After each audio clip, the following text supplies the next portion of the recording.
Well,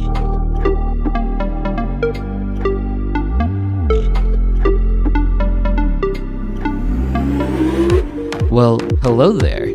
I'm Chris Angel, and my pronouns are they, them. Welcome to Allyship is a Verb, a podcast for people practicing allyship for the LGBTQ plus community and beyond. Hey, my name is Jack Lamb, and I use they, them pronouns. We're going to kick things off with another shout out. Shout out to Sarah Gilbert!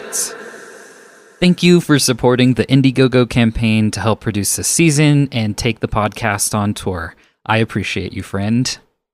I met Jack back when I was still living in Los Angeles. They interned and later volunteered for a while at one of my previous nonprofit jobs. They still live in LA and have been working as a therapist for quite a while now. I've also found them to be a kind, compassionate soul who is incredibly wise, which is why I've wanted them on the podcast for a long time. They're also super fashionable, of which I am not, and there is evidence of this on their Instagram. We recorded this episode on November 30th, 2022. Yes, it's been a while now, but for context, the Club Q shooting had occurred only 11 days prior to that, which impacts the episode. We also discuss depression and suicide ideation, both including their experiences with it and normalizing it, period. While we don't go into nitty-gritty specifics, please take care of yourself how you may need to while listening. Jack's story is incredibly touching, and I imagine many people may resonate with different parts of their story. Please know that I wanted to release this episode much sooner than now. However, two things occurred. Number one, I was only an hour away from the Club Q shooting since I now live in Denver, Colorado. And number two, there was a major glitch with the software I used to record this episode, so it was almost lost entirely. So it's just taken some time to make sure that I could do this episode justice in both respects. And now it's time for 3 self-reflection questions to ponder during the episode. Be sure to stick around after for 3 more. Number 1, am I able to meet people at intersections that are important to me? Number 2, what communities do I have access to thanks to the internet that I wouldn't otherwise? Number 3, what parts of myself do I want people to see or experience the most? Are there spaces I can reveal those? And now, the conversation. I feel like you have such a great podcast voice. It's very soothing. And you run a podcast. Not anymore. I used to for my work, Okay. but I passed it on to another coworker. Okay. Yeah, you do a lot, so that's good. I won't ask you much more about that, but you really do have a voice for podcasting, so Thank you. you're so welcome. You are a genderqueer Malaysian Chinese immigrant. What do those intersections mean to you? I think for a long time, each of those things have meant, unfortunately, how isolated I am from the world and what seemed like the mainstream community. But I think more and more so recently, it's been more of, I guess, embracing this niche and celebrating the uniqueness of my story. I think what that has meant for me is that it's difficult to find people like me anywhere I go. But when I do, it's a lot more precious. And I think that's where I really cherish and I really appreciate all those intersections also in ways that allow me to relate to a lot of different people in a lot of different ways. Thinking about those communities, have you been able to stumble upon any, or have you had to create any yourself, or all of the above? All of the above, really. I think for my own circles, I do tend to seek out more queer folks, immigrants, Asian folks.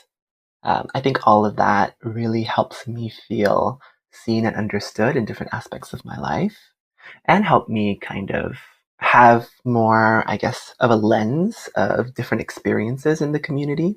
On the other hand, it's also nice to be able to stumble upon. I think just because of social media and I post a lot and I have some presence, some people who share a lot of my identities tend to reach out. I'm especially super, I guess my heart is very warm when like queer Malaysian folks tend to reach out, whether they're in Malaysia or they're in other parts of the world or they're planning to come to America. All of that really makes me feel like, oh, I, I grew up thinking, I guess, feeling like I'm the only one because it's so taboo in Malaysia to be queer and everything is so under wraps still that whenever I see something like that pop up, it really reminds me maybe like an inner child thing of like, oh, you're not alone. Like there were people like you and there are going to be people like you and there will always be. Absolutely. And of course, you're from and carrying other identities as well, even outside of the ones we'll be chatting through today. Do you feel like there are certain ones you have to either compartmentalize or hide away in certain spaces? Hmm. I guess so. I mean, I think it definitely, I think of almost like those like DJ modulator things with the different dials they can dial up and dial down. Mm-hmm. It's kind of tapping into different experiences depending on the circles I'm in.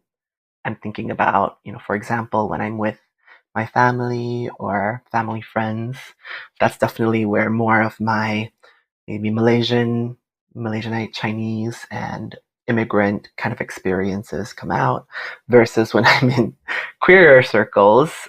And again, like those don't tend to be huge populations, right? Because the overlap is not that much. Then that's where like my queer identities tend to come out a little bit more so than my immigrant identities. Because yeah, I mean, I like having a wide range of experiences and friends to kind of talk to, but I think intentionally hiding my identities has not felt inhibiting in the ways that it had before. It's more so now like I am who I am and I know what to say and how to kind of relate and connect to people in the space. And if they were to kind of breach on my other identities and try to talk about that, I'll be more assertive. I think, it's not like I'm trying to hide it away. It's more so like, well, I don't want you to talk about things that you don't know what you're talking about because that's going to offend me and then I'm going to have to say something and it's going to be uncomfortable for both of us. So, Yeah. Well, an emotional labor for you. So, of course, I'm a visual person. So, I love visualizing this DJ equipment. And I guess pushing all those to like 100%, all those modules and everything you're talking about, all those buttons, I have no idea. I just know error, like scratching, and I can't do it. But I've tried. It was one of my hyper focuses. Thank you, ADHD. It did not work out. But like, yeah, all the volumes and stuff. Are there certain identities that, assuming no repercussions, like having to deal with backlash, things like that, are there any identities that you wish you could have just be the loudest, or is that not the goal for you? I guess, yeah, now I'm just like leaning hard into this visualization that you've given me. no, I don't necessarily think that there's one particular one that I'd like to be the loudest. I think it depends on the context. The one that comes to mind immediately is, I am in America, and in a lot of the times I'm in spaces that are majority American. So in those situations, especially, I think immigration tends to come up as a topic very often for conversation. So especially when I'm with Americans and the topic of immigration comes up and people are talking about immigrants, that's when like that dial is like, I'm trying to like push it up because I'm like, you know what? Like, Mm. watch what you say. Mm. Yeah. I think part of it is that oftentimes the immigrant discussion is about what should be done, whether they should be here or not, and not very much about, well, what is the process? What is the experience of someone going through something like this, or what are they considering? So it's more so about like, oh, the country versus like the people, which in those senses, it makes me feel like, oh, I need to really talk about this identity because I want to humanize this experience, right? This is not a pie in the sky kind of thing that doesn't affect people in the room. There's a resource put together by the National Queer Asian Pacific Islander Alliance and HRC Foundation. It's called Coming Out: Living Authentically as LGBTQ, Asian, and Pacific Islander Americans. One of the first statements it makes is coming out is a lifelong process that can require a different approach because of cultural norms or traditions that emphasize duty to family and community. This can make the coming out process more complex to navigate. So, outside of the thinking that we don't owe anyone our coming out, not everyone uses that language anymore, some people call it inviting in, etc. That alone, this emphasis of duty to family and community, how does that resonate with you in your story? I think it definitely resonates. When I think about my experiences with coming out, I think of it as something that I felt like I needed to do for a very, very long time. A lot of the shame and fear I felt growing up was around this idea that when I do come out to my family, not an if, right? When I do come out to my family, I'm going to be so ostracized and rejected. And because of that shame, I struggled with a lot of suicidal ideation. But more so now, talking about, the concepts that you've mentioned, I don't feel the pressure to come out to my parents or my extended family. I think I'm more focused on living my own authentic life, and they can make whatever judgments that they would like to. They can ask, and I'll be honest. But really, I don't really feel the need to explain or try to convince anyone in my family about how I experience my gender or sexuality, right? I think it is, as you said earlier, a lot of emotional labor.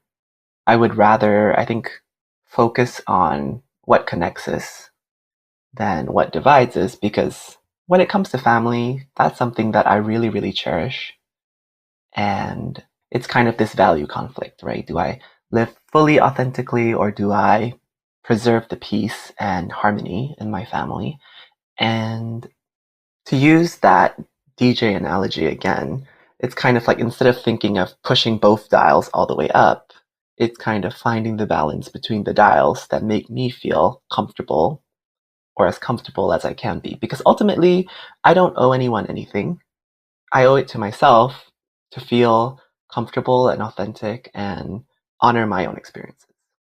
How did you get to that place of this is how I'm going to approach this moving forward? Like, where did this shift occur from I am going to do this thing, I'm going to share this with my family, to I'm going to live my life, and if they have questions for me, I'll answer it, though I'm just going to spend my energy there instead? Like, what questions did you ask yourself, or I guess what, like, conversations did you have with people, or yeah, just what work did you do to get to that point? Especially, I guess, to know that that was the right move for you specifically. A lot of therapy, first I off. had a feeling. And a lot of conversations with my siblings. So I'm really grateful because my elder sibling is also queer. And we talk a lot about kind of our experiences being in this family, especially for the longest time we didn't know or we didn't even openly talk to each other about being queer. We learn from each other a lot, right? I think he has a different experience with the family than I do, even though we both grew up in it. So I think he was the one who was more of the mind that, just tell them what they want to hear so that you don't need to answer more questions than you feel comfortable. Because at the end of the day, with my parents, and I assume most of my family, is that they want to know that you're going to be okay, right? A lot of the questions that come out of my parents is like maybe ignorance, in a way, of contemporary LGBTQ stuff, and I don't blame them for that. I think a lot of it, the ignorance that comes out of it, is kind of concern and worry about what they've seen, right, or what they know and what they've heard, which is maybe not a lot, and maybe very harmful, right? Because we know there's a lot of harmful narratives around LGBTQ people here and throughout the world. So that has really worked for me in the sense of I don't feel like I'm lying to my parents because at the end of the day, I am okay, right? I do have things that I am worried about when it comes to my identity, things like the Club Q shooting. I experienced that very deeply. I still think and talk about it more so with my friends.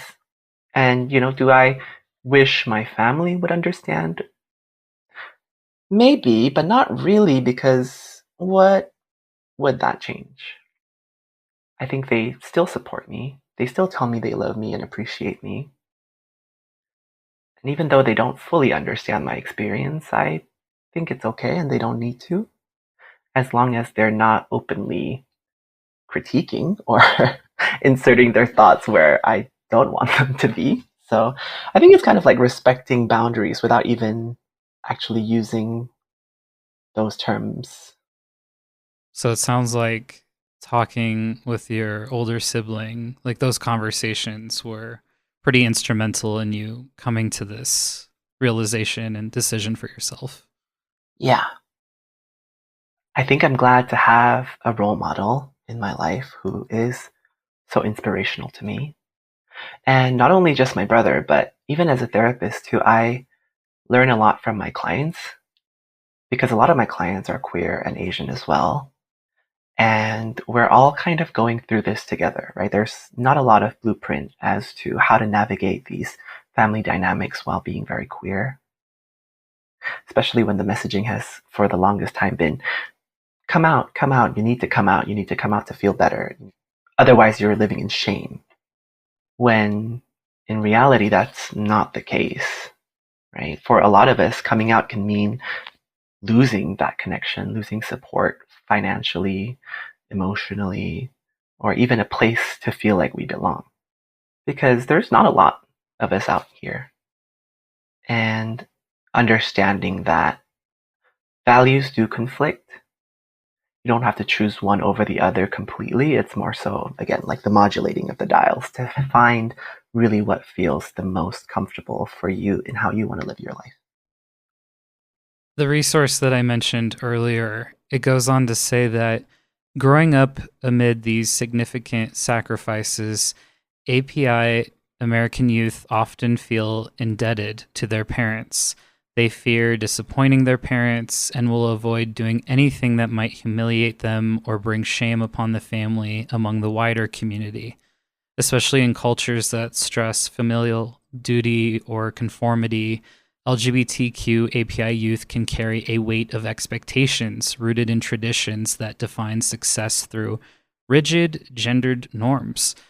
This sense of duty may be passed along to future generations and be reinforced across communities. Is that something that's echoed in the conversations that you have with your clients that are also at those intersections? Yeah, I think so. I'm really thinking as you were reading that passage, I was like, oh my God, who dug into my life story? Because that was exactly what I experienced as an LGBTQ youth when I was youthful myself. Well, let's talk about both. It was actually originally for you, but then when you mentioned about your clients, I was like, let's pivot. Yeah. I think a lot of my clients that I work with now are more adults, so they may have also struggled with this. And they actually, interestingly, may have reached very different conclusions than I have, right? Which I think then goes back to this idea of like, we're kind of in this together and figuring out what works, for us individually and also to an extent on a community level, because there are similarities in kind of the cultural values and expectations that we grew up in. For me, thinking about that passage, I did have a lot of shame growing up queer in my family as a young teen. I didn't conform to a lot of the expectations of gender. And at the time, I didn't really understand gender as much as I did sexuality. So it was more so just shame around being a gay man.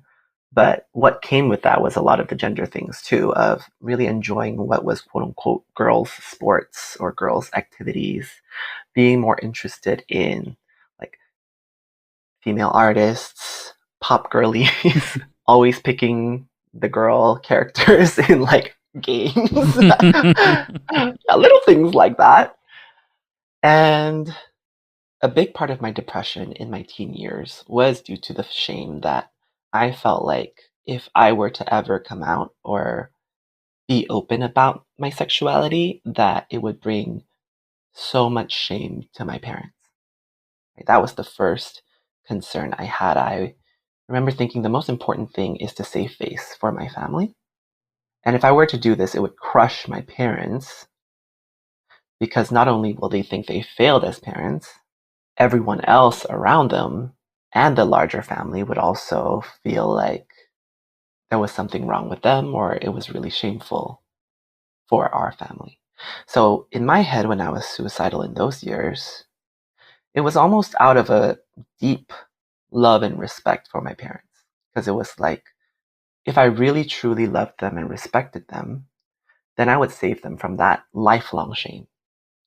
And I could take my own life. And they might be sad, but that passes. Versus being ostracized or ridiculed for having a queer child. If I continued living, that's as long as I live. I'm curious about, especially because you've mentioned depression, you've mentioned suicide ideation. What kind of messages did you get about mental health from your family? None. Yeah? I mean, I don't think I've ever heard of the term mental health. I don't think we were ever talked about mental health. We barely identified feelings and emotions.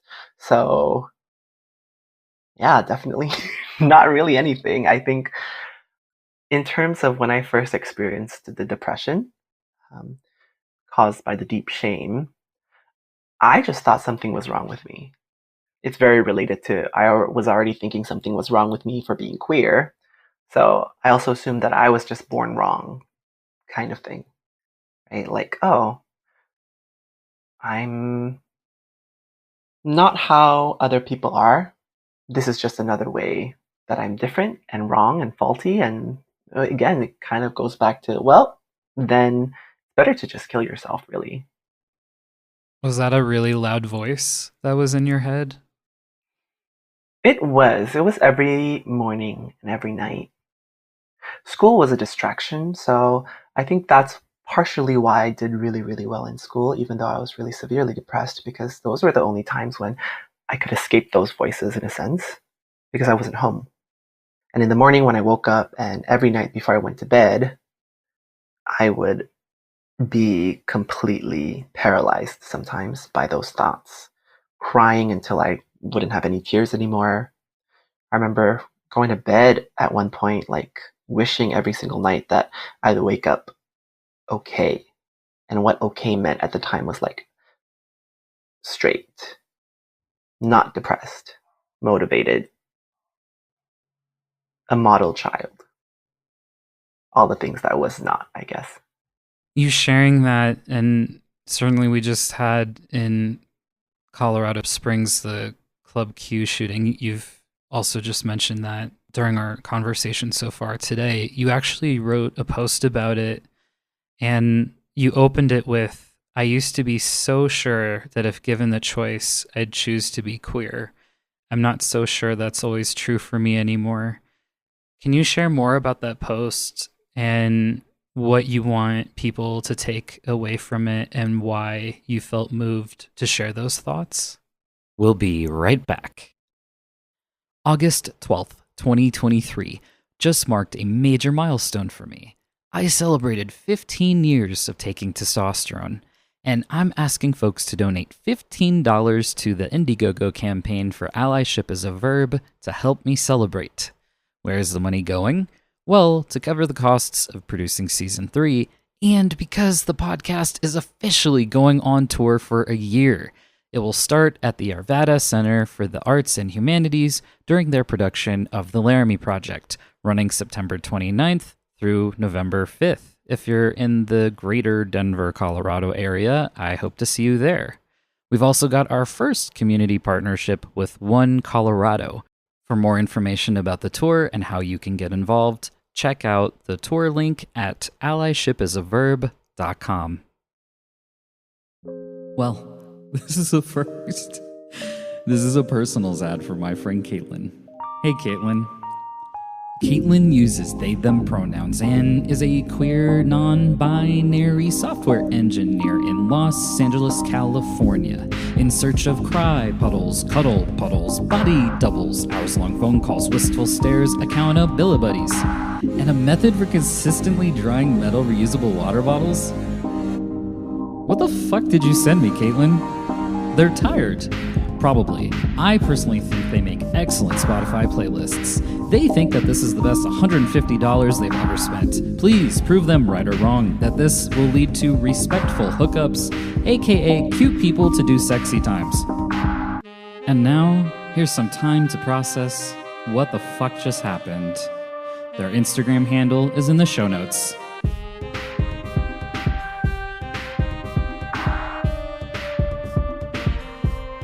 Good luck. Thanks for listening, and now back to the conversation. Yeah, I'm tearing up. I'm thinking about this because, I think about when I was suicidal in my teen years and how much shame there was about being queer and how long it took to undo that, to finally feel proud of myself for being queer instead of feeling like that was something that was wrong with me. I think there is also a very strong sentiment in pride, right? In the way that we even chose the word pride for the month that we celebrate LGBTQ history and heritage or culture. There's a lot of pressure to always be proud. I think to me, being proud in the way that pride displays felt very like, be unapologetically you, always be your full, true, authentic self. And I love the idea. I love how we can still find so much pride and joy, but it's also, in a way, almost a fantasy, right? It's the imagination of a world where that is always okay all the time. When in reality, things like this happen a lot, not just here, but worldwide. The reality that it is really painful to grow up queer in this world. And it's continually painful because we see the violence that our community faces. And so waking up that day on Trans Day of Remembrance too, That definitely made it hurt more. yeah, That felt intentional. yeah, I definitely felt, I don't know, like a strong sense of when will it end? In the same way that maybe in certain ways I used to think about when I was suicidal, right? When will it end? But this time, through that journey, it's not so much of when will my life end, but more so when will the world stop treating us like this? Because it's not fun to be treated like this. And it's also just the expectation, I think, whenever you're in a marginalized or oppressed group, that even though this is so crushing, most people still don't get it. Most people will sympathize, send a loving message here and there, and then still expect you to go back into work and do as you would be doing. Yeah, I remember when Pulse happened, I was working at the Trevor Project, and there was an anger that came up for me because it felt like everyone else was going about their lives and those of us in the community were stuck. And I don't want to speak for everyone by any means, I know that the conversations I had with fellow employees and other people in the community, that's just how it felt. It felt like people weren't really acknowledging that it had happened. And because it's so layered, even for me, waking up that morning and finding that out, like you said, there were just kind of like several things going on. It brought up all of the pain of Pulse again. It stirred that up. It also horrified me because Club Q is an hour from where I live, south. And so naturally that like devastates our community. And I worried that yet again I'd be let down by people and not have people outside of our community once again like acknowledging our pain. And again, the silence was so loud because I intentionally reached out to other queer and trans people I felt close to check in and see how they were doing. And, you know, it wasn't until maybe later that day I heard from someone outside of the community. I heard from like, I think 2 other people the next day, and then it was just the same silence. And I just, you know, acknowledging there's been so much that's been going on, especially during the course of the pandemic. I feel like there's just been a lot of noise. There's been a lot of tragedies. I wonder if people just didn't know what to say or that they were afraid of saying the wrong thing, because then you're also working with, I'm thinking of the perspective of, you know, people practicing allyship, which is all of us, I think, but like, what if I say the wrong thing? I don't want to get canceled. And it's like, I just needed people to reach out and acknowledge that like, this hurts. And I thought maybe because this time I was in this state where it happened, it'd be different. But yeah, I was disappointed yet again. And it's one of those things where it's like, yes, on one hand, I need to communicate what I need to people. And on the other, when I'm already in pain, I can't exactly articulate what I need. I need someone else to help me out and offer some things. And so that really stung. And I know for myself, I had an event later that night up in Boulder, which was like another 45 minutes north or so, or 30 or so minutes north driving. And I was being hired to speak, and I was supposed to talk about self-care. And I was just crying all day. Jeez. And I didn't know what to write. And I had the extra pressure of being the last person to speak at the event. I considered not going. I just didn't even know if I could handle it. And I was supposed to have 2 events that day, but one had to get rescheduled, you know, due to something else not related to that. And so not related to the shooting. And yeah, I really questioned if that was going to feel okay, because I didn't know anyone who was going to be there. I mean, there were just a lot of reasons to not go. And then I remembered that, you know, an elder who's a grandfather to me, you know, he said, be scared and do it anyway. That was the only thing that pushed me to keep going, because it's like, okay, I have to honor our elders. I'm in a position where I think I can do this, so I'm going to do this.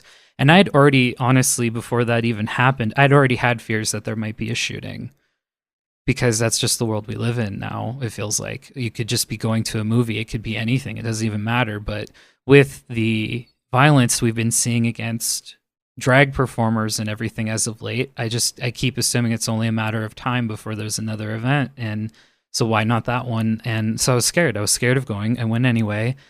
I'm glad I did it. I'm glad I spoke. I got really nervous because, you know, I think all of us were trans. You know, we had someone from state legislation. We had someone who was a poet. We had these different people, different lived experiences. And, you know, I heard a lot of anger and things like that. And that's not really how I wanted to approach it. So I was like even worried that like I wouldn't be trans enough, or that I wouldn't say the right things. And I don't know, I guess what finally helped me to write the speech was just thinking about what I would have maybe wanted to hear. Like if I were sitting in the audience, it was still really hard, but I have to say that I'm really glad I pushed through that, because it offered me some healing. I didn't think, again, for all the reasons I've already mentioned, that I would get any at all. That wasn't my motivation for going, but I think just I forget the power of being with community, because it'd been so long because of COVID. Especially that was my first in-person engagement.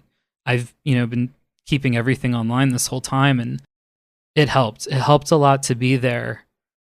And yeah, that heaviness, it was a lot. I guess I'm glad that, all of us were sort of holding that so that it wasn't falling on any one person. Because I think for me, sometimes I forget that other people are in this too. Yeah. Because sometimes it feels like I'm the only one who cares, especially when, again, it comes back to that silence I was mentioning. It's like, oh, I'm the only one carrying this. Even though it's not true, it feels like that. And that's hard. It's hard to keep that sustainable. Yeah. Wow. I think of how difficult that must have been for you, of having to make a speech on that day in your own community. Yeah, I think it's interesting because life goes on, for better and for worse. At the end of the day, I always think too that community is really everything we have. I feel like the exhaustion also comes from we're always having to look after ourselves. Holding space, organizing community events, raising funds for like the victims and the families of and everything. Like everything that I was seeing being done was by us. I'm sure other people were organizing too. I'm not saying like no one else was doing anything either, but like overwhelmingly, it just feels like we're always having to support each other. And it's exhausting. This shouldn't matter, but there's like a little voice in the back of my head wondering how many people showed up to the event just because of that event that occurred. How many people would have actually shown up had that not happened? And I don't know why that matters, but it does to me. And I'm trying to let it go because people showed up. That's important. And there's work to be done. But yeah, I know. Yeah, it just hits different. Oh, I think it makes sense. I feel like, especially with organizing and caring about issues, it almost feels very of the time, right? There are like, it's almost like trends that come and go. And in a lot of ways, I feel like, again, for better or for worse, things like this do become quote unquote viral, trendy. I'm thinking about even like the Asian hate crimes, right? That being turned into like hashtag stop Asian hate. And I was like, okay, well, thank you for that. Like, sure. Problem solved. I know. I mean, thank you. Now you're just inundating me with all of the news of all the different hate crimes. So I don't know if I feel better about it, but sure, do what you need to do to feel like you're doing something. And I don't know. I mean, that's what I think of when you're thinking of the people who just showed up because of the event. It's like, yeah, do what you need to do to feel like you're doing something. And for me, I know where I stand, my value, and the kind of thing that I can do. And I would rather focus on what I'm doing than spend my energy trying to convince other people to do it. And I think that's very mirrored in the way that I lead my life with my family, right? I like wearing quote unquote more feminine clothing, presenting more however, right? It doesn't really matter to me. And I'm going to do that regardless of whether I'm not with my family or not, whether they're uncomfortable or not, because I know what I bring when I do that. I feel comfortable. I feel like even though it's small, it's visibility, normalizing that this is okay, especially when I'm hanging out with my sister and my niece and they're walking around the churches with like other kids and stuff like that. I like it when the kids now like point or talk about it or give me a compliment because then I have the opportunity to be like, okay, well, this is normal. This is okay. Mm. There's still that narrative, but now at least you've seen someone who's able to do this. And that's the same way I feel about activism and advocacy is I don't want to spend my energy and time justifying or rationalizing why we deserve your time or sympathy or whatever. I want you to see that we are people and we are people that can be happy. We're people that you can relate to, talk to, and this is happening to people. There are people who think that this is a fad. This is, again, the pie in the sky analogy of like, it doesn't affect, it's like you can discuss it, but I want you to think about the fact that, like, I don't want you to think about talking points. I want you to think about who we are. At the end of the day, I think about my own suicidality and thinking of how much I wanted to leave this world. At this point, I've made the decision to stay, and every day I make the decision to stay. So I gotta live it for me. So I'm just gonna do what I feel good about. And I hope that, when they see that, they're able to see that this is a person, this is someone that really lives their life in a way that is full, in a way that I want to and I would like to live my life. Knowing that the shooting is something that impacts us on a personal level, what kind of things did you have to do in order to be able to hold space with your clients who had impacts as well? Like, do the conversations change a bit? Did you come up with like how you might approach those conversations? Did you just show up and together you just sort of decided to see what would happen, or how did you treat those conversations? I think it was more of the latter, of just like a mutual understanding that this is happening. I always start with grief when it comes to tragedies.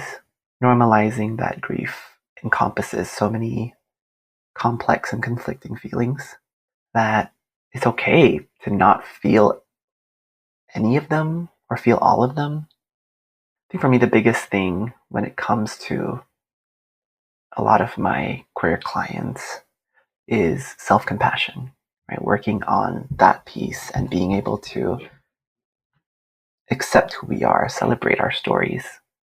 And so when it comes to things like this, I think my approach is always going to be whatever you feel or however you experience this is so valid.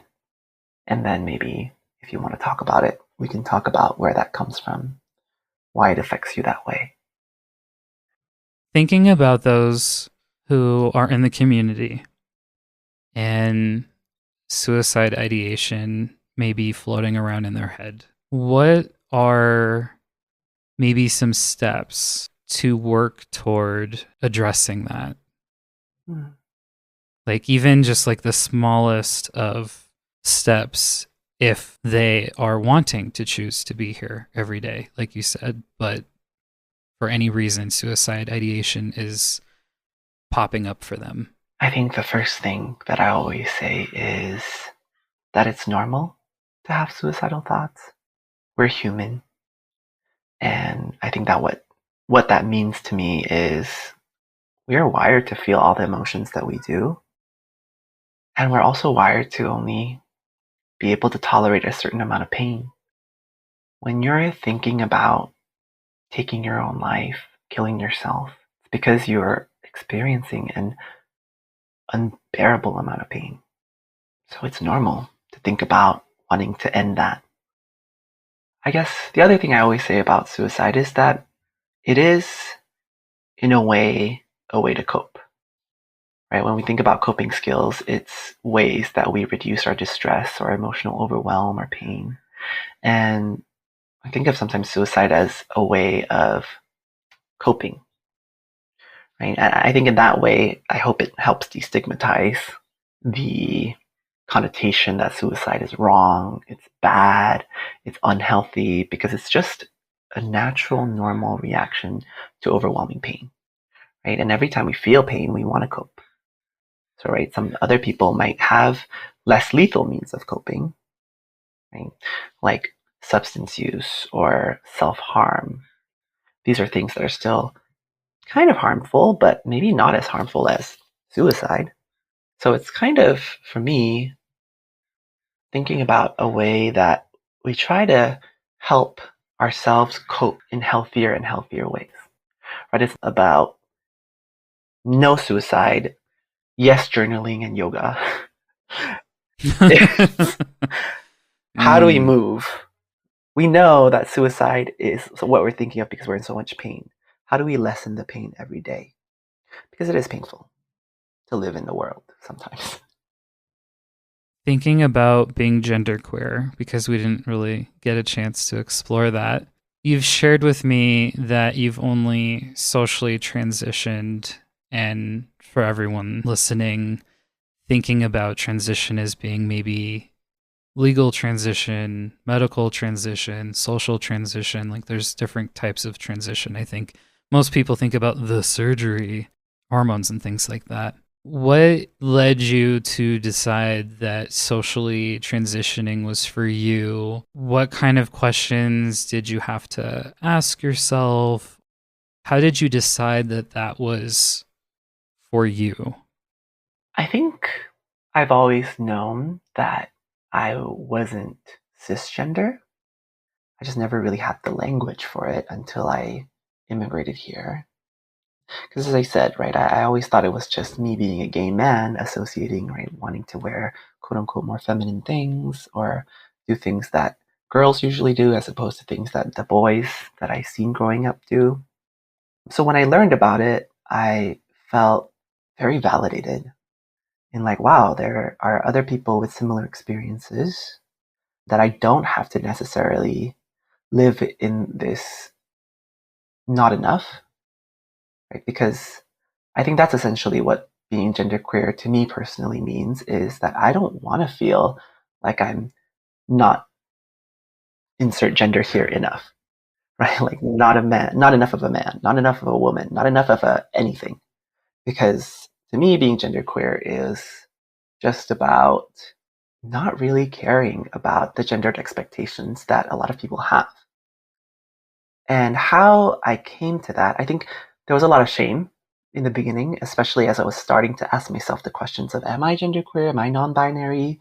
Because, and I've heard this said by one of my friends, I think not feeling queer enough is probably like the queerest experience you can have. So I struggled with that shame for a while, and I was like, oh yeah, I think that's actually really funny because a lot of queer people kind of also go through that process. Mm-hmm. And to me, it's kind of feeling comfortable socially transitioning because of that definition of gender queer that I kind of feel like fits best for me and my story. I think about being non binary as being expansive of the binary. When I frame it that way, I think of, well, not enough of what, right? Because you're just a speck in like a universe of like different genders. Whatever you are is you, right? And you may have people who will approximate or be close or can kind of really orbit around like your definition of gender and where you lie in this giant galaxy, but you will always experience your story. You are your story, right? Nobody else can fully grasp ever everything that you've lived through and everything that you understand and see because words are very limited. So live as much as you can being authentic to yourself, right? And when you're more comfortable with your story and more comfortable with not having to feel like you belong in a category or fit a certain definition of what it means to be queer, then I think the more comfortable you are identifying as the gender you feel you are. Because again, words are just attempts at it containing this experience. What's one allyship tip you'd like everyone listening to consider? Remind yourself of your own humanity. In a lot of ways, we try to be this ideal, perfect version of ourselves, right? Like, I have to do this, I have to say this. That's when like performativity can come in, right? Of like, oh, I'm doing this because I've been told to do this, I've been said to do this, I've heard that this is the right thing to do. But to me, if you really take the time to acknowledge that we are all human, including yourself, that we are flawed, we will never know everything. We can try to work towards our own fulfillment. We can try to work towards living our own life in a way that's loving, kind to ourselves. That's when it becomes almost like a no-brainer or second nature to be kind to other people because you recognize your own humanity in them. Wow. Jack, Thank you for your extreme patience in my getting this episode out and for your generosity throughout the episode. I'm so proud to know you. To see how you have grown more and more into yourself over the years has been a huge honor, and I hope to continue to have the privilege to do so. Here are the final 3 self-reflection questions to take with you. Number 4. Am I living an authentic life? If not, how come? Number 5. What does being proud mean to me?